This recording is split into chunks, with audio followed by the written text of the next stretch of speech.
Okay, Bill, the next two podcasts are going to be a lot of fun. We're going to do a two-part series on Gary Habermas and Bart Ehrman. Gary was on Cameron Bertuzzi's podcast, Capturing Christianity, talking about evidence for the resurrection. Gives 5 lines of evidence. Paulogia, who describes himself as a former Christian, had Bart Ehrman on his podcast to respond to Gary, especially since Gary quoted Bart Ehrman so frequently in this interview with Cameron.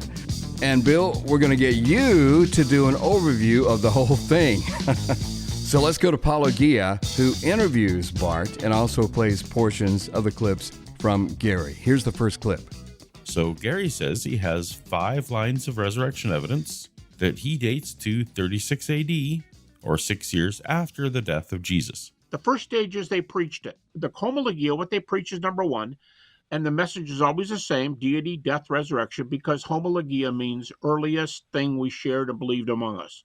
The earliest Christian preaching, according to skeptics like Bart Ehrman and many others, the preaching of Christianity started immediately. I do think that that's true, but I probably mean it in a different way than Gary is using it. My hunch is that he thinks that that means that the third day, on the Sunday after Jesus was killed, people started proclaiming the gospel of Christ's death and resurrection. And I don't mean it like that.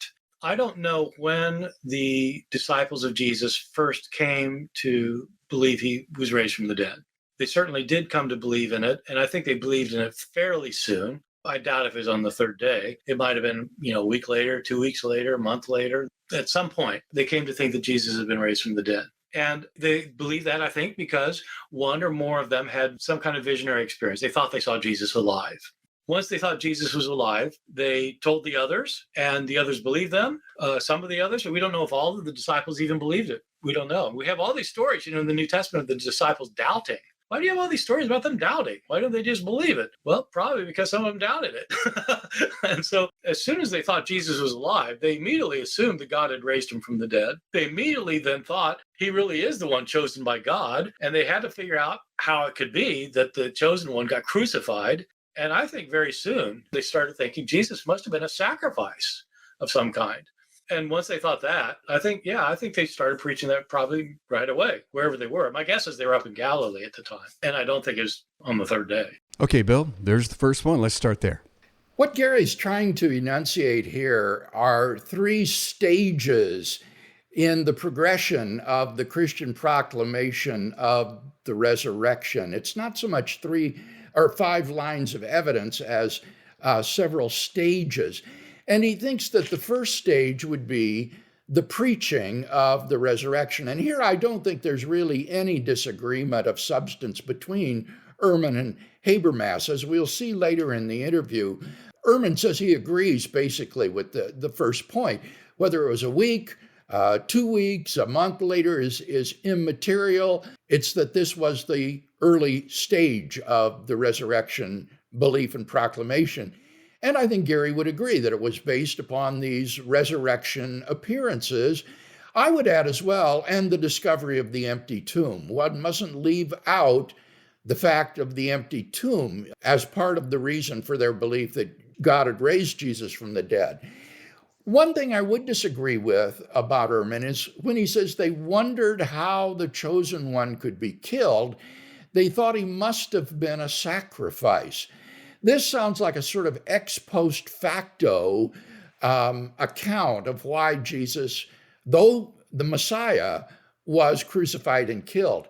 And this notion of Jesus' death as a self-giving sacrifice for the sins of the people is a motif already present in Jesus' own lifetime. He prefigured his death in the Last Supper that he ate with his disciples on the night of his arrest, where he presented his impending death as a sacrifice modeled upon the righteous servant of Isaiah 53 who gives his life as a sacrifice for sin. So this wasn't some sort of rationalization invented later by the disciples. This was Jesus' own interpretation of his impending death. And it was his resurrection from the dead that convinced the disciples that, in fact, he was God's chosen one, despite the humiliation of his crucifixion. Okay, and here's the next clip. Secondly, James is converted. James, the brother of Jesus, comes to know Jesus. From 1 Corinthians 15, we know he appeared to James, right? He appeared to Peter, to James. We have 2 individuals and 3 groups in that creed of 1 Corinthians 15. But all we have is that comment, he appeared to James. That's all we have in the New Testament. Now some fragments have been discovered. They're not New Testament. They're not inspired. But it's a little book that may only be 25 years after the Gospel of John. It's really early. And it's called the Gospel of the Hebrews. And it only exists in a few fragments. Guess what one of the fragments is? Jesus appearing to his brother James. This is really cool. We know about the Gospel of the Hebrews. It shows up in second century sources. We don't actually have the Gospel of the Hebrews. We have quotations of it by church fathers. If anybody's interested in it, I did a translation of it. I've got a book of Gospels that aren't in the New Testament. And we just have these fragments of the Gospel of the Hebrews, like we have the Gospel of the Ebionites. And so we have these various Gospels. We don't know much about the Gospel of the Hebrews. I don't think Gary wants to put too much weight on the Gospel of the Hebrews. If he's really talking about what I think he's talking about, the Gospel of the Hebrews has a very Gnostic orientation to it. And so if you credit it for some of its information that is satisfying to you, doesn't it mean you have to credit it with the other things it says about Jesus?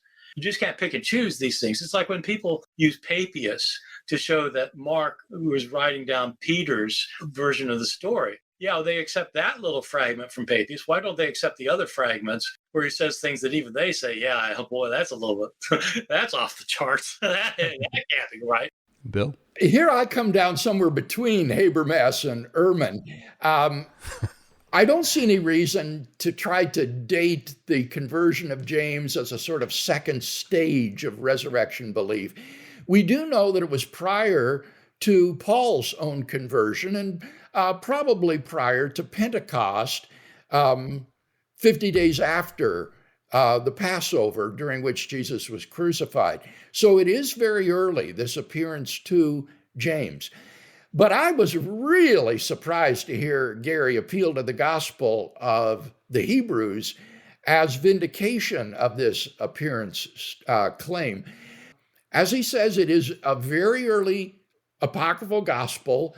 It's quoted by Jerome and has a fairly lengthy paragraph in which the resurrection appearance of the Lord to James is described. And this is dated in the early 2nd century.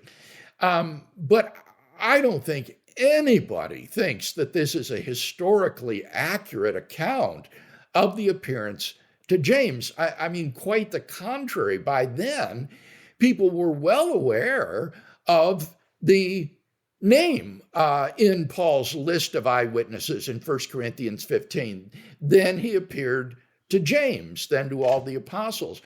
And so this apocryphal story is probably a fanciful legend of the appearance to James, built upon this single reference that Paul gives in 1 Corinthians 15. Now, maybe Gary knows something about this that I don't, but I'm not aware of anybody who would think that this is a historically credible account of the appearance to James.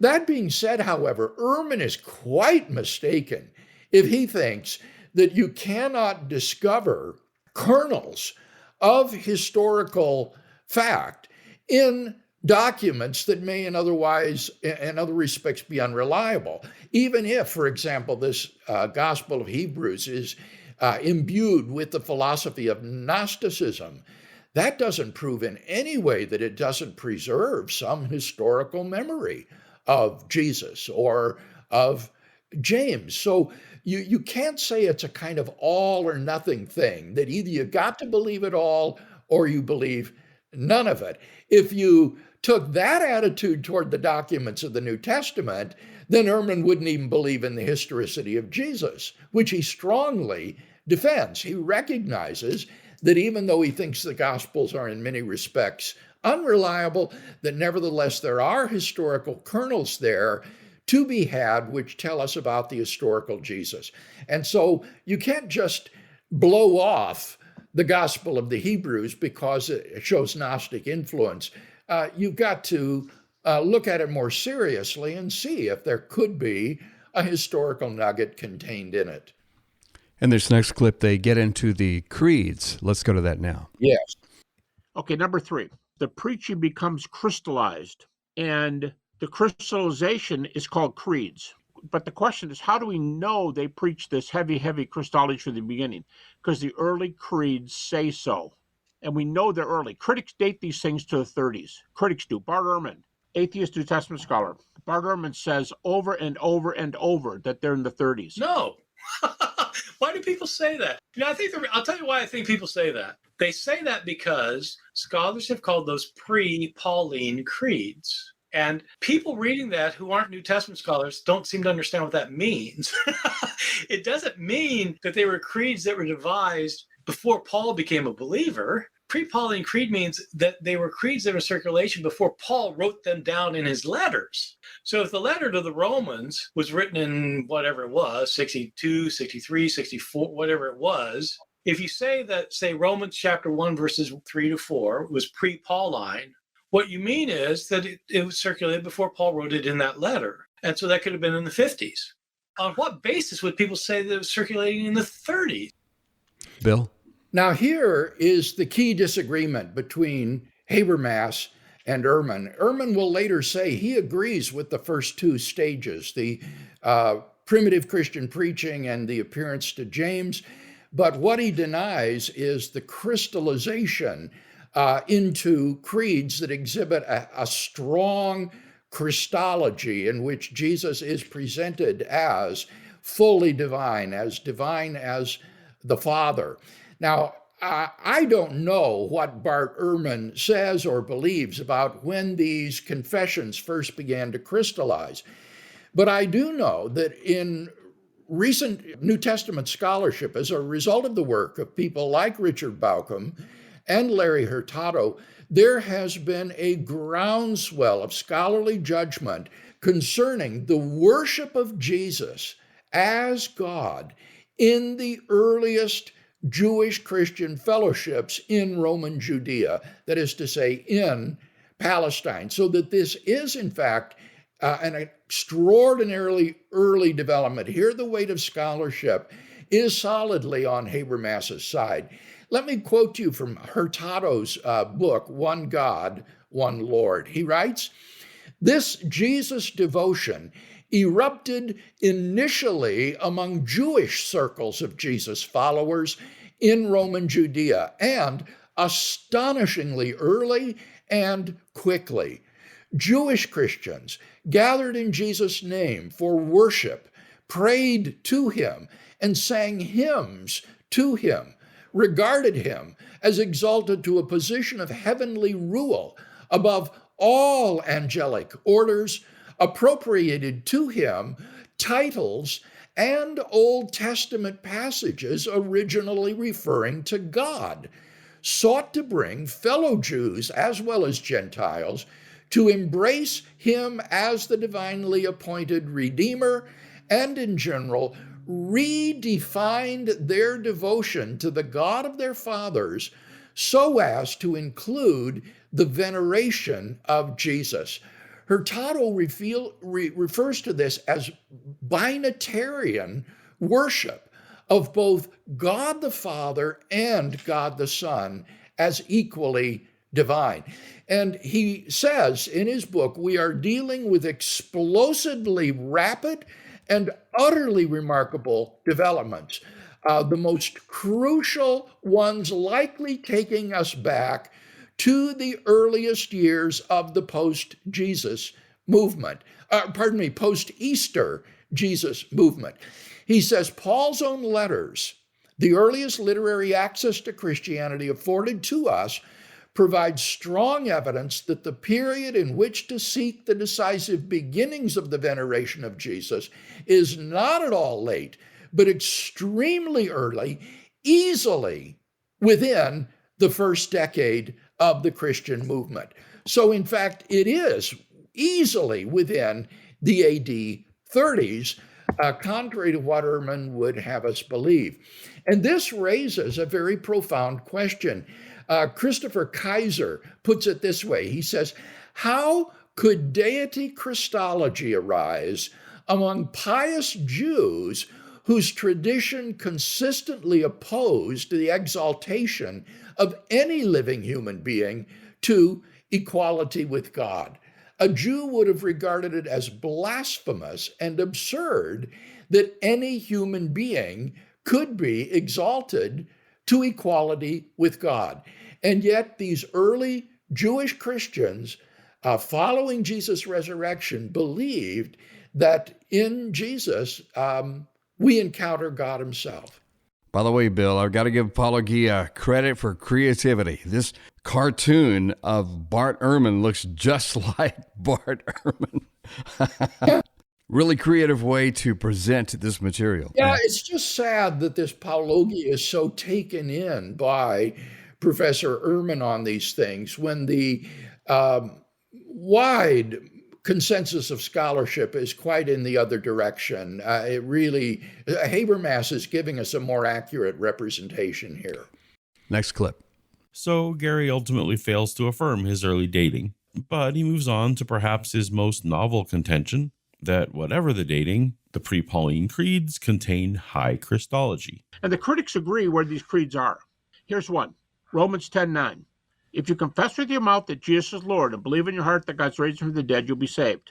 If you confess with your mouth that Jesus is Lord, and it's like Paul saying, and by the way, by Lord, I mean Jehovah. No. Paul did not think that Jesus was Yahweh. This idea is being, it's being passed around the evangelical circles, and I think, oh my God, this is so wrong. Paul did not think Jesus was Yahweh. Look, you can't use this Joel thing. Paul didn't read it in Hebrew. He's reading in Greek. It's kurios. Jesus is kurios, and kurios said so and so. No, you can't do that. The Philippians hymn in chapter 2 is quite clear. There is a God who is above Jesus. Jesus did not regard equality with God something to be grasped after, but he emptied himself and became human. And after that, God highly exalted him and gave him the name. So God made Jesus his equal. So he was equal with God after God exalted him at the resurrection, but they're not identical. He's not Yahweh. And so, oh man, I just think that that whole idea, I never even heard of that till I was in a debate with a guy named with Justin Bass, and he was surprised. I didn't think Jesus was Yahweh. What? Jesus is never understood to be Yahweh. I mean, take the Old Testament, Psalm 110. Yahweh said to my Lord, to Adonai, sit at my right hand. And Christians took this as God speaking to Jesus. Yahweh spoke to my Lord. Well, then how is Jesus Yahweh? And so he can't be Yahweh. It was never Yahweh in the early Christian thinking. No. Bill? Here, Bart really misrepresents the point that Habermas, as well as Hurtado, Bauckham, and many others are making. No one is claiming that Paul thought Jesus was numerically identical with Yahweh. Yahweh is the Hebrew name for God in the Old Testament. The Greek translation of the term for Yahweh in the New Testament is kurios, means Lord. And what these New Testament authors did was they would use Old Testament proof texts referring to Yahweh, kurios, and they would apply them to Jesus. This is demonstrated, for example, by David Capes in his book, Old Testament Yahweh Texts in Paul's Christology. David Capes' Old Testament Yahweh text in Paul's Christology. The point is not that Jesus is Yahweh, that they're numerically identical. Rather, the point is that Jesus is equally God with Yahweh, that they are both God, theos, but they are two persons. In other words, this is this binitarian worship that I spoke of a moment ago. There are two persons who have equal claim to being God. And so in the New Testament, in order to avoid the confusion between the Father and Christ, the Son, usually the Father is referred to as theos, the Greek word for God. Theos usually denotes the Father. But the New Testament Christians picked up the word kurios, Lord, which is the name of God in the Old Testament, and they applied that to Jesus. So that their doctrine was there's one God the Father and one Lord, Jesus Christ, and they would use Old Testament proof texts about Yahweh and apply them to Jesus. So this is one of the strongest indications of the worship of Jesus as God in the early church. And as Gary says in Romans 10:9, one of the preconditions for salvation is that if you confess with your lips that Jesus is Kurios, Lord, and believe in your heart that God has raised him from the dead, then you will be saved. Now, I'll say something more about Philippians 2 later on, but I think it's clear that Bart is just confused if he thinks that those who defend a high Christology are saying that God the Father and God the Son are the same person. That's incorrect. They are the same God, but they are two persons. Okay, let's stop right there, and we're going to pick it up next time right here on Reasonable Faith for Part 2. It's a Reasonable Faith with Dr. William Lane Craig.